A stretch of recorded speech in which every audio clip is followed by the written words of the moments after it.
بسم اللہ الرحمن الرحیم۔ دی ایجوکیٹر آن لائن کلاسز میں میں ہوں آپ کی معلمہ روزینہ عمران، آپ کو خوش آمدید کہتی ہوں۔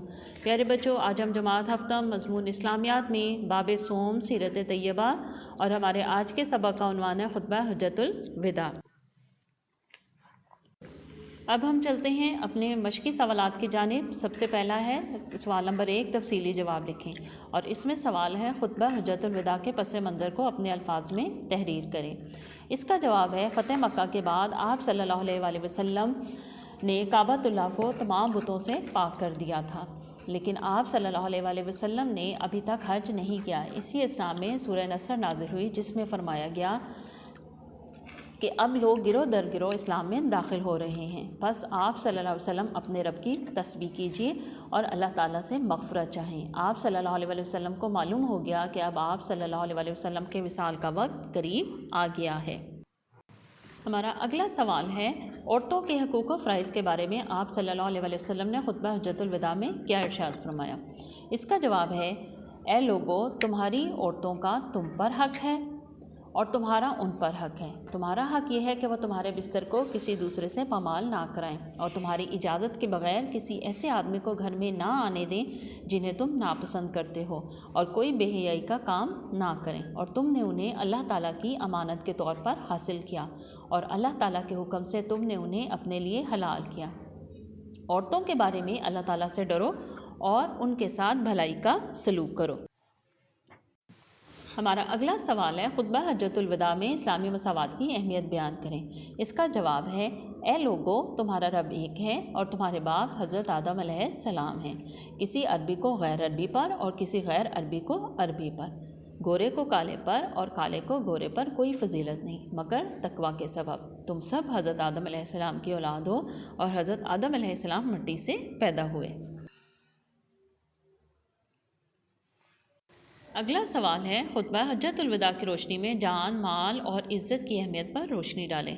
اس کا جواب ہے، اے لوگو، تمہاری جان، تمہارے مال اور تمہاری عزتیں ایک دوسرے پر حرام ہیں اور زمانہ جاہلیت کا سود ختم کر دیا گیا ہے۔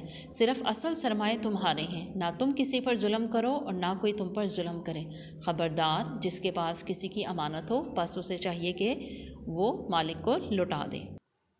اب ہمارا آخری سوال ہے، ہدایت الہی کا ذریعہ کون سا ہے اور اس کو اپنانے سے کیا فائدہ حاصل ہوگا؟ اس کا جواب ہے، سب سے پہلے آپ نے ہیڈنگ دینی ہے، ہدایت الہی کا ذریعہ۔ خطبہ مبارکہ میں نبی کریم صلی اللہ علیہ وآلہ وسلم نے تعلیم دی ہے کہ ہدایت الہی کا واحد ذریعہ قرآن مجید اور سنت نبوی صلی اللہ علیہ وآلہ وسلم ہے۔ ان دونوں کی تعلیمات پر عمل کر کے پوری امت باعزت اور کامیاب زندگی گزار سکتی ہے۔ تو یہ تھے ہمارے سوال نمبر 1، تفصیلی جواب دیں، اور اس کے 5 سوالات ہیں جن کے جوابات میں نے آپ کو لکھوا دیے ہیں اور ان کی پڑھائی بھی کر دی ہے، یا آپ نے اپنی نوٹ بک پر تحریر بھی کرنے ہیں اور یاد بھی کرنے ہیں۔ پیارے بچوں، اب ہم چلتے ہیں اپنے مختصر جواب کی جانب، جو کہ ہمارا سوال نمبر 2، مختصر جواب دیں۔ تو سب سے پہلا سوال ہے، آپ صلی اللہ علیہ وآلہ وسلم کس تاریخ کو مکہ مکرمہ حج کے لیے روانہ ہوئے؟ جواب، آپ صلی اللہ علیہ وآلہ وسلم تمام مسلمانوں کو ساتھ لے کر 26 ذی القعدہ کو مکہ مکرمہ کے لیے روانہ ہوئے۔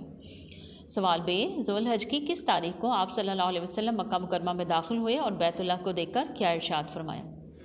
جواب، 4 ذو الحج کو آپ صلی اللہ علیہ وآلہ وسلم مکہ مکرمہ میں داخل ہوئے، خانہ کعبہ پر نظر پڑی تو فرمایا، اے اللہ، اس گھر کو اور زیادہ شر عطا کر۔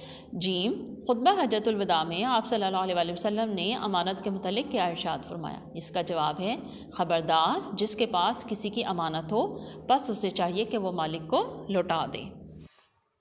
ہمارا اگلا سوال ہے، دال، اطاعت امیر کی اہمیت کے متعلق آپ صلی اللہ علیہ وآلہ وسلم نے کیا ارشاد فرمایا؟ اس کا جواب ہے، آپ صلی اللہ علیہ وآلہ وسلم نے فرمایا، اگر کٹی ہوئی ناک والا حبشی تمہارا امیر ہو اور وہ تم کو اللہ تعالیٰ کی کتاب کے مطابق لے کر چلے تو اس کی اطاعت اور فرمانبرداری کرو۔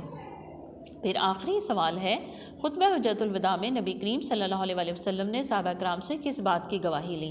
جواب، رسول اللہ صلی اللہ علیہ وآلہ وسلم نے 3 مرتبہ صحابہ کرام رضی اللہ تعالیٰ عنہ سے پوچھا کہ کیا میں نے اللہ تعالیٰ کا پیغام پہنچا دیا؟ صحابہ کرام نے عرض کیا، ہم گواہی دیتے ہیں کہ یقیناً آپ صلی اللہ علیہ وآلہ وسلم نے اللہ تعالیٰ کا پیغام پہنچا دیا ہے اور حق نبوت ادا کر دیا ہے اور پوری خیر خواہی فرما دی ہے۔ تو یہ تھے پیارے بچوں ہمارا سوال نمبر 1 تفصیلی جواب دیں، سوال نمبر 2 مختصر جوابات دیں۔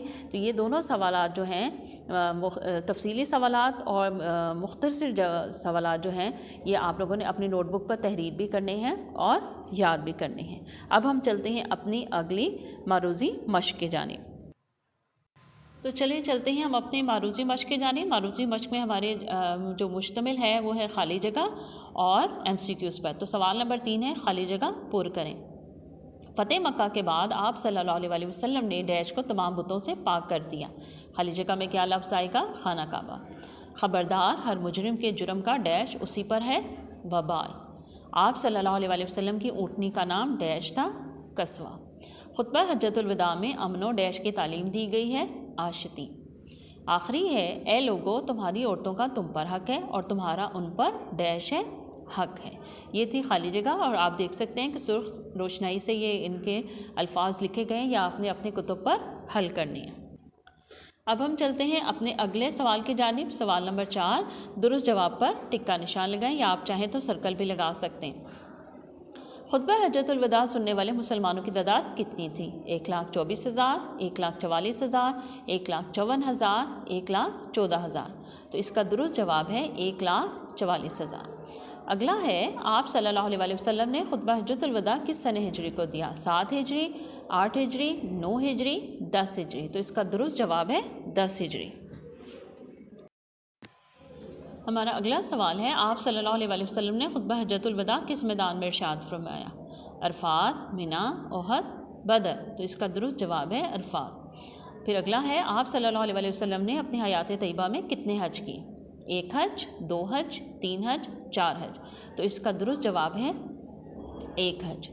پھر ہے خطبہ حجۃ الوداع میں فضیلت کا معیار کس کو قرار دیا؟ ذات برادری، مال و دولت، جاہ و منصب، تقوی۔ تو اس کا درست جواب ہے تقوی۔ آپ چاہیں تو ٹک کا نشان لگا لیں یا آپ چاہیں تو سرکل کا نشان لگا لیں، آپ جو مرضی اس کے اوپر لگا سکتے ہیں اپنی یاد دہانی کے لیے۔